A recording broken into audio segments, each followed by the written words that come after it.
আর মাথাভাঙায় বোমা উদ্ধারে আতঙ্ক। মাথাভাঙায় 2 ব্যাগ ভর্তি বোমা উদ্ধার। বিজেপির অফিসের সামনে থেকে উদ্ধার বোমা, ঠিক কি জানা যাচ্ছে, কটি বোমা উদ্ধার করেছে, আর কি তথ্য রয়েছে? রাজেশ রয়েছে আমার সঙ্গে। রাজেশ, দেখো, আজ সকালে কিন্তু মাথাভাঙা 2 ব্লকের ঘোকসাডাঙ্গার লতাপাতা এলাকায় বিজেপির দলীয় কার্যালয়ের ঠিক পাশ থেকে 2টো ব্যাগ থেকে টোটাল 13টি বোমা উদ্ধার হয়েছে বলে আমরা পুলিশ সূত্রে জানতে পেরেছি। তবে এই বোমা উদ্ধার ঘিরে এলাকায় যথেষ্ট চাঞ্চল্য ছড়িয়ে পড়ে, স্থানীয়রা ভিড় জমান সেখানে। পরবর্তীতে খবর পেয়ে ঘোকসাডাঙ্গা থানার বিশাল পুলিশ বাহিনী ঘটনাস্থলে এসে বোমাগুলোকে উদ্ধার করে নিয়ে যায়। তবে এই বোমা উদ্ধার ঘিরে কিন্তু তৃণমূল বিজেপি চর্চা শুরু হয়েছে। তৃণমূলের অভিযোগ যে 22 তারিখ তৃণমূলের সম্প্রীতি যাত্রা রয়েছে, তাই এলাকায় সাধারণ মানুষের মধ্যে আতঙ্ক তৈরি করতে বিজেপি এমনটা করেছে।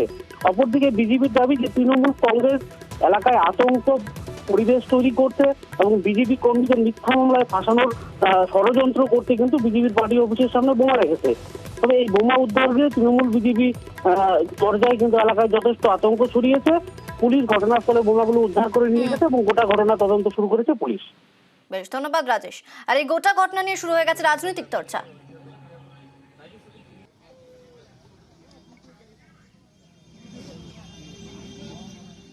একটা আতঙ্ক ছড়ানোর চেষ্টা করতেছে।